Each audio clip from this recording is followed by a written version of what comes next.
Hello everyone, আসসালামু আলাইকুম। কেমন আছেন আপনারা সবাই? আশা করি যে যেখান থেকে ভিডিওটি দেখছেন আল্লাহর রহমতে ভালো এবং সুস্থ আছেন। তো আমি আজকে রান্না করব চিকেন বিরিয়ানি। তার জন্য সব ধরনের মশলা আমি এখানে নিয়ে নিয়েছি। মুরগির মাংসটা প্রথমেই ম্যারিনেট করে আধা ঘন্টার জন্য রেখে দেব। আমার এই বিরিয়ানি রান্নাটা বাসায় সবাই অনেক বেশি পছন্দ করে, এমনকি প্রত্যেকবার রান্না করতে বলে। আমার হাতের এই বিরিয়ানিটা নাকি খুব মজা হয়, তাই বারবার রান্না করতে বলে। তো আমিও আনন্দে চলে আসছি রান্না করার জন্য। যদি কোনো রান্না মজা হয় বা বাসার সবাই প্রশংসা করে, ওই রান্নাটা কিন্তু বারবারই করতে ইচ্ছে করে।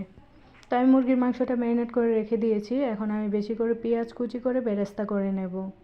সবার কাছে একটাই অনুরোধ থাকবে, ভিডিওটি শুরু থেকে শেষ পর্যন্ত দেখার চেষ্টা করবেন। আর যারা আমার চ্যানেলে নতুন, ভিডিওটি প্রথম দেখছেন, অবশ্যই চ্যানেলটিকে সাবস্ক্রাইব করে পাশে থাকা বেল আইকনটি অন করে দেবেন, তাহলে আমার সব ভিডিও সবার আগে পেয়ে যাবেন। যারা যারা নিয়মিত আমার ভিডিও দেখেন তাদেরকে অসংখ্য অসংখ্য ধন্যবাদ, আর যারা নতুন দেখা শুরু করেছেন তাদেরকেও অসংখ্য ধন্যবাদ। এভাবেই পাশে থাকবেন, আমি আপনাদের পাশে আছি সবসময় ইনশাআল্লাহ। তো আমি পেঁয়াজগুলো বেরেস্তা করে নেব। এখানকার পেঁয়াজগুলো না বেরেস্তা করা যায় না, একদম পানি থাকে বেশি, এর জন্য বেশি ঝরঝরে হতে চায় না। তারপরেও আমি অনেক কষ্ট করে চেষ্টা করেছি ঝরঝরা বানানোর জন্য, কারণ আমার কাছে যে কোনো কাজ পারফেক্ট না হলে একদমই ভালো লাগে না। মানে পেঁয়াজগুলো উঠিয়ে নিয়ে আমি দিয়ে দিলাম ঘিয়ের ভেতর ম্যারিনেট করা মুরগির মাংসটা দিয়ে আমি দিয়ে দিলাম এলাচি, দারুচিনি আর লং দিয়ে আমি ভালো করে কষিয়ে নেব বারবার। একদম পানিটা শুকিয়ে গেলে, আমি এখানে পানি ইউজ করব না, শুধু যেই বাটিতে আমি ম্যারিনেট করে রেখেছিলাম ওই বাটিটা ধুয়ে আমি যতটুকু পানি দেওয়ার আমি এতটুকু পানি দেব, এর বেশি পানি ইউজ করব না। দেখুন কালারটা কত সুন্দর হয়েছে। আর বাসার কেউ আলু পছন্দ করে না, আমি একটা মাত্র আলু দিয়ে দিলাম আমার জন্য। আমি আলু অনেক পছন্দ করি কিন্তু খাই না, আলু অনেক ফ্যাট, এই জন্য খাওয়া হয় না। তো আমি আলুটা দিয়ে একটু পানি দিয়ে আমি সেদ্ধ করে নেব। আর এখানে পেঁয়াজ বেরেস্তাটা আমি করে নিয়েছি, আমি অনেক কষ্ট করে আমার মনের মতো করে নিয়েছি, কারণ এই পেঁয়াজে অনেক বেশি পানি থাকে, এই জন্য ঠিকমতো হতে চায় না। যাই হোক, এখন আমি ভাতটা রান্না করার জন্য এখানে সব কিছু রেডি করে নিয়েছি, যা যা লাগে সব দিয়ে পরিমাণ মতো লবণ দিয়ে। এখানে আমি পেঁয়াজ বেরেস্তা করার যে তেলটা ছিল এখান থেকে একটু তেলও দিয়ে দিয়েছি, বলক ওঠা পর্যন্ত অপেক্ষা করব। আর এখানে আমি জারজিরগুলো ধুয়ে নিয়েছি ভাত দিয়ে খাওয়ার জন্য। আর আগে থেকে চাউলটা ধুয়ে রেখে দিয়েছি আমি, দেখেন একদম সাদা হয়ে গেছে চাউলটা। আগে থেকে ধুয়ে রাখলে কি হয়, চাউলটা একবার রান্না করার পর লম্বা লম্বা হয়, দেখতেও ভালো লাগে, খেতেও ভালো লাগে। তো পানিটা বলক উঠে গেছে, আমি এখানে চাউল দিয়ে দিলাম। চাউল দিয়ে চাউলটা সেদ্ধ হওয়া পর্যন্ত আমি অপেক্ষা করব। আরেকটা রেসিপি আমি এই ভিডিওতে আপনাদের সাথে শেয়ার করব, তো সাথেই থাকুন দেখার জন্য। পুরোটা ভিডিও দেখলে অবশ্যই রেসিপিটি দেখতে পারবেন। আর এখানে আমি লাস্টে একদম কাঁচামরিচ দিয়ে দিচ্ছি, কারণ আগে দিলে কাঁচামরিচ থেকে ঝাল বের হয়ে যাবে, বাসার কেউই কিন্তু ঝাল খায় না, তার জন্য কাঁচামরিচটা আমি একদম লাস্টে দিয়ে দিয়েছি শুধু ফ্লেভারের জন্য।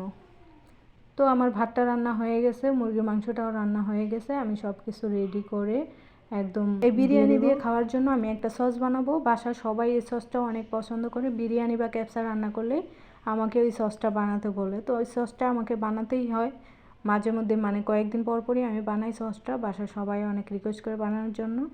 তো আমি বিরিয়ানিটা রেডি করেই আমি এই সসটা বানাবো, তার সাথেই থাকুন সস রেসিপি দেখার জন্য। তো আমি এখানে মুরগির মাংসটা দিয়ে উপর দিয়ে আরও ভাত দিয়ে, তারপর পেঁয়াজ বেরেস্তা, ধনিয়া পাতা আর ফুড কালার দিয়ে উপর দিয়ে আমি দিয়ে দেব ঘি। তো ঘিটা আমার একদম জমে ছিল, আমি মাইক্রো ওভেনে দিয়ে গলিয়ে নিয়েছি, তাতে সুবিধা হবে তাড়াতাড়ি দেওয়ার জন্য। আমি ঘিটা এখন দিয়ে দিব উপর দিয়ে। ঘিটা দিয়ে আমি ডিম করে রেখে দেবো চুলাটা 20 মিনিটের মতো, তাহলে আমার বিরিয়ানি রেডি। এইবার লং টাইম ধরে বিরিয়ানি রান্না করা হয় না, কারণ আল কাসিমে গিয়েছিলাম, ওখানে 10 দিন থেকে আসছি, ওখানে বানানোর সুযোগ হয়নি, তাই বানানো হয়নি। তো যখন রিয়াদে আসছি, ম্যাডাম আসছে কালকে, আমরা 3 দিন আগে চলে আসছিলাম, ম্যাডাম আসছে মাত্র কালকে, এসেই বললো যে আজকে বিরিয়ানি রান্না করো। তো আমি বললাম ঠিক আছে। তো এখানে আমি এখন সসটা বানিয়ে নেব। সসটা বানানোর জন্য আমার লাগবে পুদিনা পাতা আর ধনিয়া পাতা, ক্যাপসিকাম, টমেটো আর 2 পিস রসুন কোয়া, একটা কাঁচামরিচ। আর ধনিয়া পাতার যে গুঁড়াটা থাকে ওইটা আমি ফেলে দিইনি, ওইটা বেছে সুন্দর করে ধুয়ে নিয়ে নিয়েছি, একদম নরম ছিল। আর ব্লেন্ড করলে তো একদম মিশে যাবে, তার জন্য গুঁড়া আর আগা কোনো ম্যাটার করে না। তো আমি সব কিছু নিয়ে নিয়েছি। আর লাগবে আমার চিনি চিনি আর লবণ লাগবে পরিমাণ মতো। তো আমি সব কিছু ব্লেন্ডারে দিয়ে, তারপর চিনি, লবণ আর একটু লাগবে কেচাপ, আর একটা সস আছে ওই সসটা। আর এখানে মরিচটা অবশ্যই আপনাদের পছন্দ মতো দিতে পারেন, আমি একটা মাত্র কাঁচামরিচ দিয়েছি, কারণ আমাদের বাসার কেউই ঝাল খায় না, এই জন্য আমি একটা মাত্র কাঁচামরিচ দিয়েছি, আপনারা চাইলে পরিমাণটা বাড়িয়ে দিতে পারেন। তো আমি সব কিছু এখানে ব্লেন্ডারে দিয়ে দিলাম। আমি কিন্তু এখানে কোনো পানি ইউজ করব না, পানি ইউজ করলে একদমই স্বাদটা নষ্ট হয়ে যায়। তো এখানে চিনি আর লবণ দিয়ে দিব এখন আমি। পানি দিলে কি হয়, স্বাদটা নষ্ট হয়ে যায়। হট সসটা এটা দিলে ফ্লেভারটা সেই স্বাদ হয়। তো যারা বাংলাদেশে আছেন হয়তো এই সসটা হাতের কাছে পাবেন না, তার জন্য এই সসটা না দিলে হবে, আপনারা লেবুর রস দিয়ে দিতে পারেন। তো আমি এখানে লেবুর রস দিয়ে দিচ্ছি, দিয়ে ব্লেন্ড করে নিয়েছি। দেখেন কালারটা কত সুন্দর হয়েছে। আমি একটু এমনিতে মুখে দিয়েছিলাম, মানে খালি খেতেই মজা লাগে। এটা ফ্লেভার কেমন হয়েছে আমি বলি, একদম আচারি আচারি একটা ফ্লেভার হয়েছে। যাই হোক, সসটা আমার বানানো শেষ, আমার দুপুরের রান্না করাও শেষ, সব কিছু আমি রেডি করে নিয়েছি। এখন হচ্ছে দুপুরে খাওয়া দাওয়ার পালা। তো সাথেই থাকুন, আপনাদেরকে দেখাবো বিরিয়ানিটা কেমন হয়েছে। তো আমি বিরিয়ানিটা এখন বেড়ে নেব, কারণ মুরব্বি চলে আসছে খাওয়ার জন্য। আমাদের এখানে আবার টাইম টু টাইম খাওয়া লাগে, দুপুর 2টার এদিক সেদিক হবে না, 2টা বাজলেই খাবার দিতে হয়।